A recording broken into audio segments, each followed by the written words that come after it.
الحمد لله رب العالمين أشهد أن لا إله إلا الله وحده لا شريك له وأشهد أن سيدنا ومولانا محمدا عبده ورسوله أما بعد فأعوذ بالله من الشيطان الرجيم بسم الله الرحمن الرحيم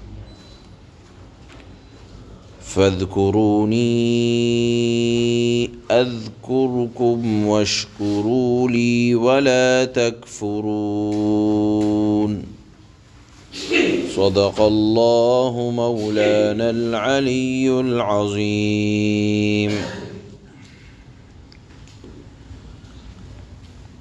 ابھی تک اللہ تعالیٰ اپنی بڑی بڑی نعمتوں کا ذکر فرما رہے تھے۔ مثال کے طور پر کعبے کا قبلہ مقرر ہو جانا یہ بڑی نعمت تھی، اللہ کے نبی صلی اللہ علیہ وسلم کے لیے بھی اور حضرات صحابہ کے لیے بھی،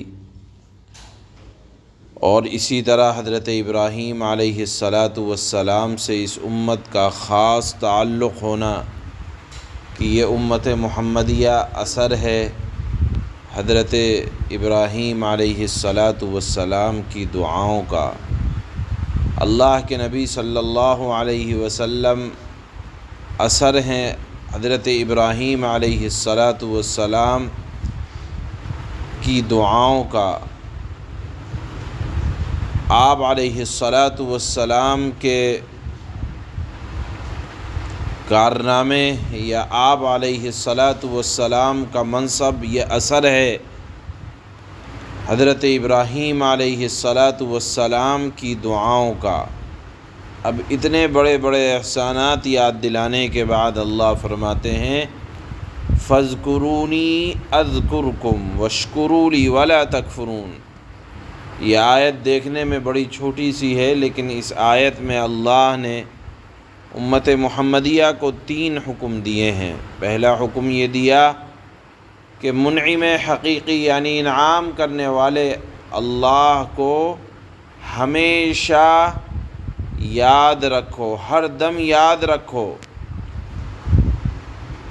اس کو آپ اس طرح سے بھی ترجمہ کر سکتے ہیں فَاذْكُرُونِي، اللہ فرماتے ہیں اے میرے بندو تم میرا ذکر کرو، اذکرکم تم مجھے یاد رکھو، میں تم کو یاد رکھوں گا۔ پہلے تو یہ دیکھیں کہ اللہ کی ذات وراء الورا ہے، عظیم المرتبت ہے، ہماری عقلوں سے ماوراء ہماری عقل کے اندر نہ سما سکتی ہے۔ اس کے باوجود اتنی بڑی ذات یہ کہتی ہے کہ تم مجھے یاد رکھو، تم میرا ذکر کرو، میں تمہارا ذکر کروں گا۔ ہم ظاہر سی بات ہے اللہ کا ذکر اپنے دل میں کریں گے یا اپنے آس پاس کے لوگوں کے درمیان کریں گے، لیکن اللہ فرماتے ہیں کہ اس کی بنیاد پر میں تمہیں یاد رکھوں گا، تمہارے سے بہترین مجموع کے درمیان تمہارا تذکرہ کروں گا۔ یہاں ذکر سے مراد صرف زبانی ذکر نہیں ہے، یہ تو ذکر اللہ کا ایک حصہ ہے کہ آدمی ہر وقت اللہ کا ذکر کرتا رہے۔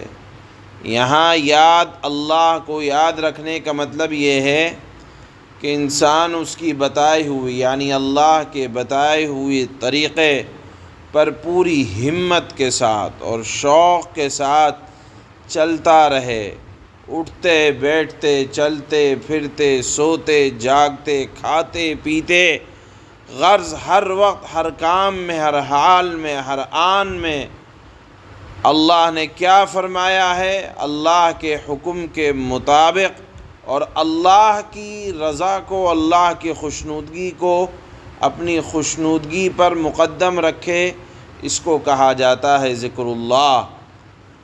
آپ زبان سے ذکر کر رہے ہیں اور زبان سے گالی دے رہے ہیں، یہ ذکر اللہ میں شامل نہیں ہوگا۔ ذکر اللہ کا مطلب یہ ہے کہ جس وقت جو کام کرنے کا اللہ کی طرف سے حکم ہے آپ وہ بجا لاتے رہیں، جس کام کو جس وقت سنت قرار دیا گیا ہے آپ اس کام کو اس وقت کرتے رہیں۔ آپ کھانا کھائیں گے، شروع اور آخر میں شروع میں بسم اللہ پڑھ لیں، آخر میں الحمدللہ کہہ دیں، وہ کھانا آپ کا عبادت بن جائے گا۔ اس کی ہم نے بہت سی مثالیں پچھلے جمعوں کے اندر بیان کی۔ بہرحال اللہ کے ذکر کا مطلب یہ ہے کہ جس وقت جو کام کرنے کا حکم ہے اللہ کی طرف سے، سنت اور شریعت کے مطابق کر لیں، وہ کام اللہ کا ذکر بن جائے گا۔ اس پر اللہ فرماتے ہیں اذکرکم، میں تمہارا ذکر کروں گا، تمہیں یاد رکھوں گا۔ اور کہاں کہاں یاد رکھوں گا؟ دنیا کی زندگی میں جب تم مصائب میں گھرو گے، جب پریشانیاں آئیں گی، اس وقت یاد رکھوں گا۔ تمہاری روزی کے انتظام میں یاد رکھوں گا، عزت کے انتظام میں یاد رکھوں گا، موت کے وقت یاد رکھوں گا۔ جب اپنوں کو چھوڑو گے، فرشتے آئیں گے، کہیں گے کہ غم مت کر، تجھے تیرے گھر والوں سے بہترین گھر والے عطا کیے جائیں گے، تجھے تیرے گھر سے بہتر گھر عطا فرمایا جائے گا۔ بہرحال اللہ نے فرمایا اذکرکم، قدم قدم پہ میں تم کو یاد رکھوں گا۔ یہ پہلا حکم ہے آیت کا۔ دوسرا حکم یہ ہے واشکروا لی، میری نعمتوں کا شکر ادا کرتے رہو۔ اور شکر کی بہترین شکل یہ ہے کہ اللہ نے جتنی نعمتیں ہمیں دی ہیں، ان نعمتوں کو اللہ کے حکم کے مطابق اللہ کی رضا کے کاموں میں لگایا جائے، اور اللہ تعالیٰ نے ہمارے لیے جو حدیں مقرر کی ہیں ان حدوں میں رہ کر کام کیا جائے۔ اس سے اللہ کی نعمتوں کا شکر ادا ہوگا، اور اللہ نے شکر کے نتیجے میں فرمایا ہے لئن شکرتم لازیدنکم، تم اگر میری نعمتوں کا شکر ادا کرتے رہو گے تو میری طرف سے ضرور ضرور تمہارے لیے نعمتوں میں اضافہ ہوتا رہے گا۔ شکر کے بارے میں اہل تحقیق کے نزدیک شکر نام ہے عاجزانہ طور پر اللہ کی نعمتوں کا اعتراف کرنے کا، اور اسی طرح شکر کہا جاتا ہے کسی محسن کے احسان کو، کسی نے ہمارے اوپر احسان کیا، اس کے احسان کو یاد کر کے اس کی تعریف کرنا۔ لہذا بندے کی طرف سے اللہ تعالیٰ کے شکر ادا کرنے کا مطلب یہ ہے کہ اللہ کی تعریف کر کے اس کے احسان کی یاد کے ساتھ ساتھ اللہ کے انعام کا زبان سے ذکر کرنا اور دل سے اقرار کرنا، یہ شکر ہے۔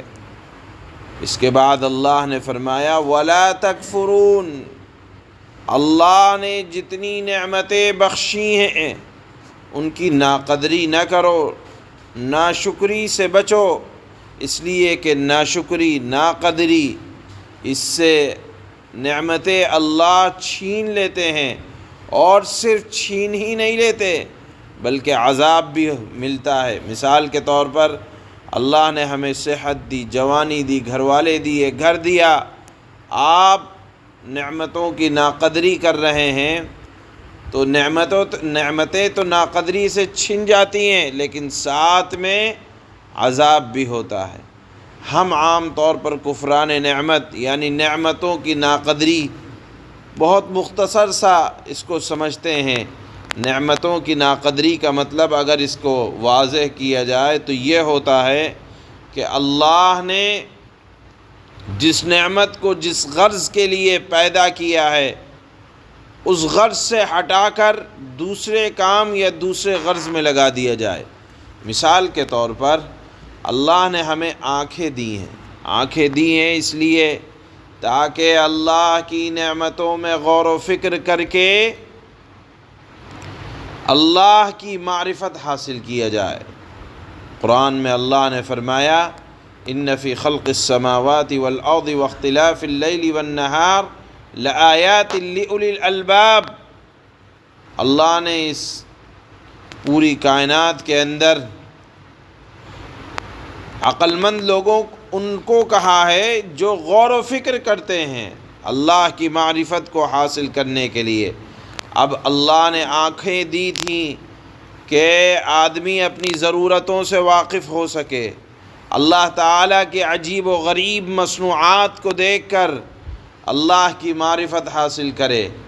اب آپ نے آنکھ کو اس کام کے بجائے آپ نے آنکھ کو استعمال کیا اللہ کو ناراض کرنے کے لیے، آپ نے آنکھ کو استعمال کیا کسی گناہ یا ناجائز کام میں لا کر، تو یہ بھی آنکھ کی طرف سے ناشکری ہے، یا آپ کی طرف سے اللہ کے حق میں ناشکری اس طرح ہے کہ اللہ نے آنکھ کو ناجائز کاموں کے دیکھنے کے لیے نہیں بنایا، کان کو ناجائز کاموں کے سننے کے لیے نہیں بنایا، زبان کو ناجائز باتیں بولنے کے لیے نہیں بنایا، شرمگاہ کو ناجائز جگہ استعمال کرنے کے لیے نہیں بنایا، قدموں کو چلنے کے لیے آپ کو جو دیا وہ ناجائز کاموں کی طرف چلنے کے لیے نہیں دیے۔ عقل اللہ نے آپ کو دی اس لیے کہ آپ عقل سے اچھی باتوں کو سوچیں، دل بنایا اللہ نے اس لیے کہ دل کے اندر اللہ کی یادوں کو بسائیں۔ اب اگر آپ ایک ایک نعمت کو یاد کرتے رہیں اور اس کے کام کو سوچتے رہیں، اگر آپ ان تمام چیزوں کو صحیح طور پر استعمال کر رہے ہیں تو یہ انعامات کی قدردانی ہے، اور اگر ناجائز طور پر اس کو استعمال کر رہے ہیں تو یہ انعامات کی ناقدری ہے۔ یاد رکھیں، ناقدری کی وجہ سے اللہ تعالی نعمتوں کو چھین لیتے ہیں۔ ہم نے اپنے بزرگوں سے سنا اور تجربہ کرنے والوں نے تجربے سے بتایا کہ جو لوگ دیکھ کر قرآن کریم کے پڑھنے کے عادی ہوتے ہیں، اللہ تعالیٰ ان کی بینائی کی حفاظت کرتا ہے، ان کی بینائی نہیں جاتی۔ معلوم یہ ہوا کہ جو لوگ اللہ کی دی ہوئی نعمتوں کو اس کی مرضی کے مطابق استعمال کرتے ہیں، کبھی جیسے آنکھ ہے، آنکھ سے قرآن کریم کو دیکھ کر پڑھتے ہیں، بینائی نہیں جاتی، نگاہ تیز ہوتی ہے۔ کیوں؟ اس لیے کہ آنکھ کو جس کام کے لیے بنایا تھا آپ نے اسی کام میں لگایا، تو اللہ تعالیٰ اس کی حفاظت کرتے ہیں۔ بہرحال یہاں اللہ نے یہ 3 مضمون کو بیان فرمایا کہ میرا ذکر کرتے رہو، اور یاد رکھو کہ صرف ذکر کرنا یہ انسان ہی کی ذمہ داری نہیں ہے۔ اللہ نے فرمایا 15ویں پارے کے اندر تسبح له السماوات السبع والارض ومن فیہن، 7 زمین 7 آسمان، اور آسمان اور زمین کے درمیان جو کچھ ہے وہ سب کے سب تسبیح کرتے ہیں۔ جانور بھی تسبیح کرتے ہیں، جانور بھی اللہ کو یاد کرتے ہیں۔ اللہ نے فرمایا وَلَٰكِن لَّا تَفْقَهُونَ تَسْبِيحَهُمْ، تم ان کی تسبیح کو سمجھتے نہیں ہو۔ جانوروں کی تسبیح یا آسمان کی تسبیح، زمین کی تسبیح کیا ہے؟ سورج اور چاند کی تسبیح کیا ہے؟ ان کی تسبیح یہ ہے کہ اللہ نے جس کام میں ان کو لگا دیا وہ اس کام میں لگے ہوئے ہیں۔ مخلوقات کا اپنے کاموں میں لگے رہنا، یہ ان کی طرف سے ذکر اللہ ہے۔ بہرحال عرض کرنے کا مقصد یہ ہے کہ صرف ذکر کا حکم اللہ نے انسانوں کو نہیں دیا بلکہ پوری کائنات کے لیے ہے۔ ہر ایک کی تسبیح، ہر ایک کا ذکر، ہر ایک کی ڈیوٹی اور ذمہ داری الگ الگ ہے۔ انسان کی ذمہ داری یہ ہے کہ اللہ نے جس وقت میں جس کام کے کرنے کا حکم دیا اور اس کو شریعت کا حصہ بنایا ہے اس کو کرتے رہنا چاہیے۔ یہی انسان کی طرف سے ذکر ہے۔ اس کے نعمت کے طور پر اللہ فرماتے ہیں میں تمہیں قدم قدم پر یاد رکھوں گا۔ اللہ فرماتے ہیں فَاذْكُرُونِي أَذْكُرْكُمْ وَاشْكُرُوا لِي وَلَا تَكْفُرُونَ۔ اے بندو، اے ابن آدم، اے آدم کی اولاد، اے امت محمدیہ، اتنے انعامات تمہارے پر ہوئے، لہذا ان انعامات کی قدردانی یہ ہے کہ تم مجھے یاد رکھا کرو، تم مجھے یاد کیا کرو، میں تمہیں یاد رکھوں گا، میرا شکر ادا کیا کرو، اور میری ناشکری نہ کیا کرو، میری ناشکری سے بچا کرو، یا نعمتوں کی ناقدری سے بچا کرو۔ سبحان اللہ۔